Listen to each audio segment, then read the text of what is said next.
Kita tes, kita persiapkan diri kita kenali potensi diri kita. Sanggupkah kita sehari mengerjakan soal-soal misalnya 25 bulan pertama, 25 soal satu hari satu mata pelajaran. Assalamualaikum warahmatullahi wabarakatuh.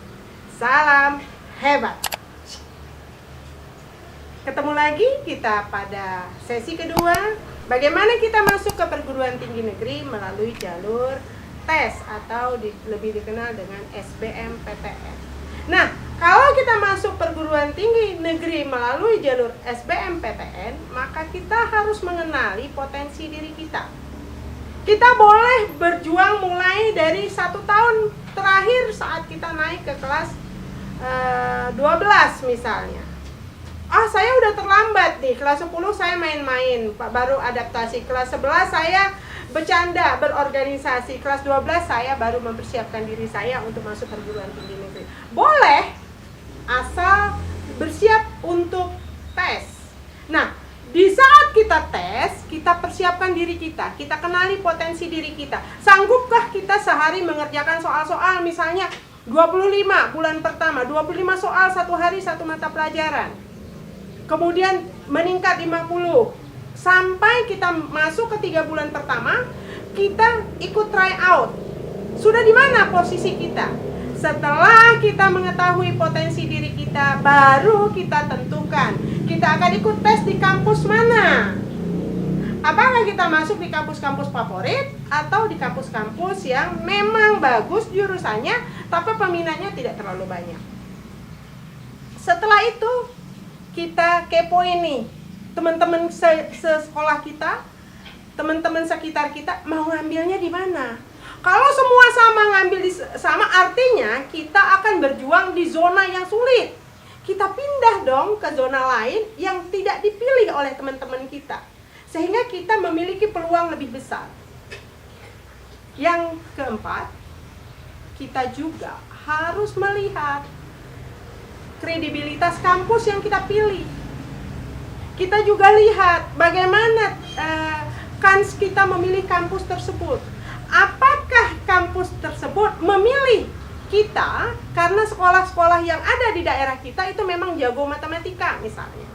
Ataukah kita kampus-kampus tertentu memilih kota tertentu karena mereka jago fisika misalnya, atau jago sosiologi, atau jago sejarah. Nah, kita kenali nih jenis-jenis kampusnya. Kalau kita berada di wilayah Indonesia bagian barat, wilayah mana yang lebih dipilih oleh orang-orang di Indonesia bagian barat? Kalau kita di wilayah Indonesia timur, kampus-kampus mana yang kita dipilih orang di kampus-kampus yang ada di Indonesia timur atau Indonesia tengah?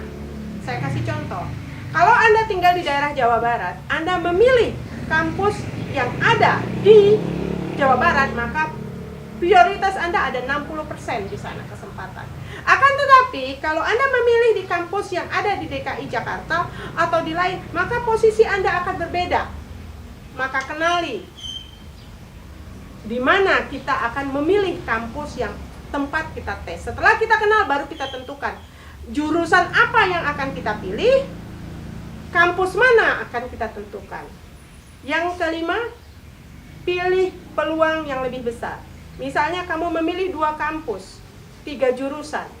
Yang lebih besar peluangnya adalah memilih 2 kampus berbeda tapi jurusan sama.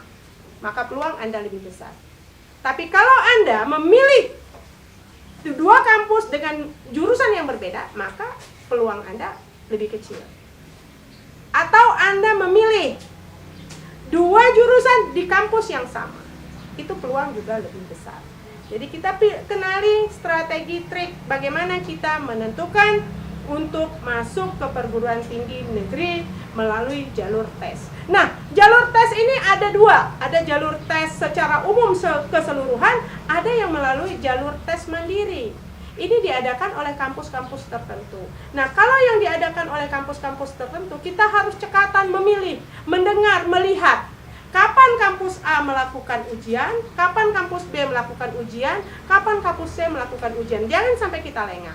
Dan yang terakhir, pesan saya adalah kita siap untuk berkompetisi baik secara fisik, mental, dan kemampuan finansial.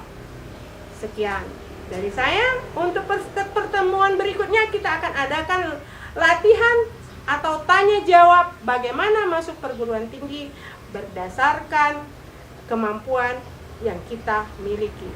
Salam hebat. Cik.